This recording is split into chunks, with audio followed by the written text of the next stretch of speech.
Şerife'nin örgü dünyasına hoş geldiniz. Yeni bir model anlatımı ile tekrar sizlerle birlikteyim. Bugünkü modelim 5 ilmekle yapılıyor. Aralardaki ikişer tane ters ilmek kullandım. Toplamda 7 ilmek ve katlarını ayarlamanız gerekiyor. En son 2 tane ilmek ilave ediyoruz.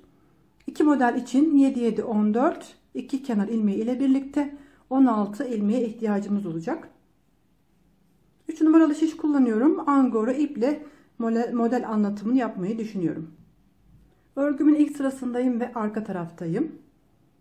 Kenar ilmeğini örmeden aldım. İlk 2 ilmeğim arka yüzde düz olarak devam edecek. Modelimi oluşturan ilmekleri arka sırada 5 ilmek ters örüyorum. 2 4 5.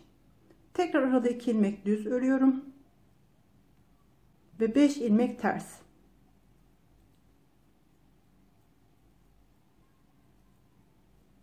İki ilmek düz örerek sıramı tamamlıyorum.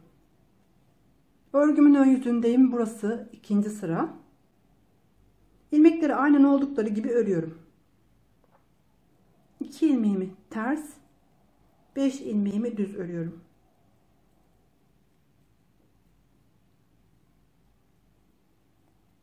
İkinci sırayı ilmekleri aynen örerek tamamladık. Örgümüzün arka yüzündeyiz. Burası örgümüzün 3. sırası. Başlangıçtaki 2 ilmeği düz ördüm. Sonraki 5 ilmeği ters.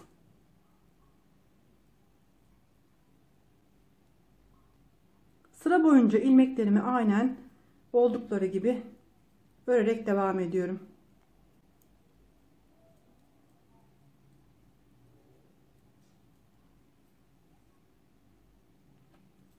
Tekrar örgümün ön yüzündeyim ve 4. sıradayım. Başlangıçtaki 2 ilmeğimi ters örüyorum. Sonraki 5 ilmeğimi düz. Sıra boyunca ilmeklerimi aynen oldukları gibi örmeye devam ediyorum.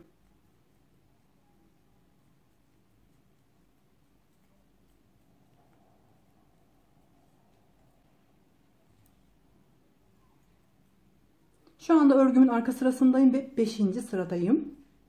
Son kez ilmeklerimi aynen oldukları gibi sıra boyunca örüyorum. Başlangıçtaki 2 ilmeğimi düz, sonraki 5 ilmeğimi ters şeklinde sıra boyunca örüyorum.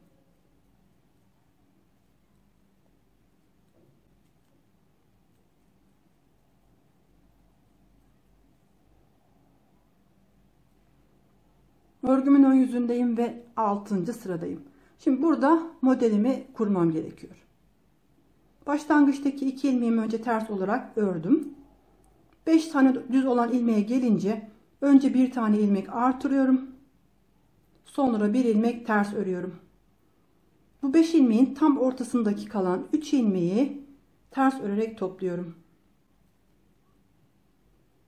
Bir ilmek ters ördükten sonra tekrar bir ilmek artırıyorum. Arada 2 tane ilmeğimi ters örüyorum. İkinci modele geçiyorum. Önce bir ilmek artırıyorum. İlk ilmeği ters ördüm.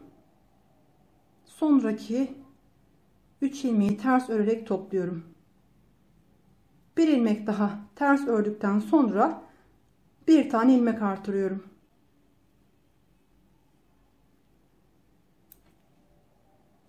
Örgümün arka sırasındayım ve 7. sıradayım.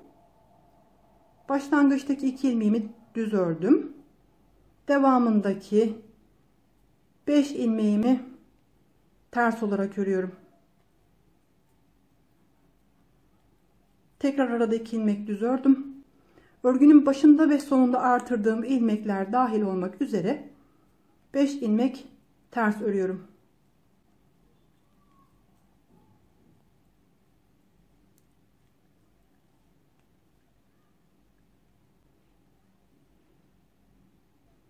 Örgümün ön sırasındayım, 8. sıradayım. Başlangıçtaki 2 ilmeği ters olarak ördüm. Şimdi tekrar modeli tekrarlıyoruz. Önce bir tane ilmek artırıyorum. Sonraki ilmeği ters örüyorum. Örgümün tam ortasında kalan 3 ilmeği ters örerek topluyorum. Son ilmeğimi tekrar ters olarak ördükten sonra bir tane ilmek artırıyorum. Aradaki 2 ilmeğimi ters olarak ördüm. Burada modelin başında ve sonunda ilmek artırıyoruz. Artan ilmekleri tam ortadaki 3 ilmeği toplayarak dengeliyoruz.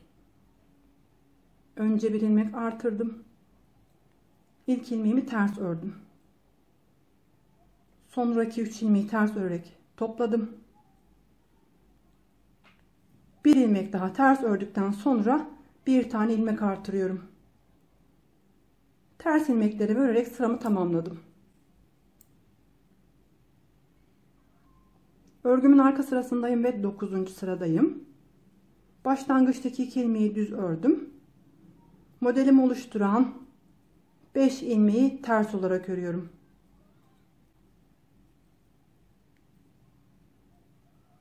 Aradaki 2 ilmeğimi tekrar düz olarak ördüm. Modelimi oluşturan 5 ilmeği ters olarak örüyorum.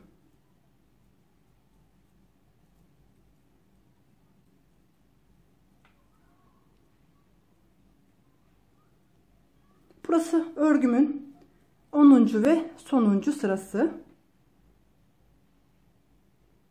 Başlangıçtaki 2 ilmeğimi önce ters olarak örüyorum. Önce bir tane ilmek artırıyorum. Sonrasında bir tane ilmeğimi ters örüyorum. Örgümün ortasındaki kalan 3 ilmeği ters örerek topluyorum. Bir ilmek daha ters ördükten sonra bir tane ilmek artırıyorum. Arada 2 tane ilmeğimi ters ördüm. Bir ilmek artırdıktan sonra bir ilmek ters örüyoruz. Ortadaki kalan 3 ilmeği ters örerek topladık. Bir ilmek daha ters ördükten sonra bir tane ilmek artırıyoruz. Aradaki 2 ters ilmeği örerek örgümüze devam ediyoruz. Bundan sonrasında örgünün ilk başlangıcındaki işlemleri tekrarlayarak devam etmemiz gerekiyor.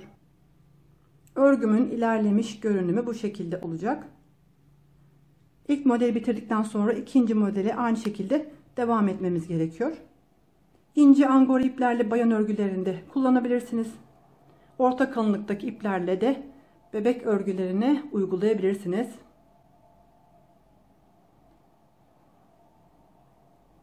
Burası da örgümüzün arka yüzü.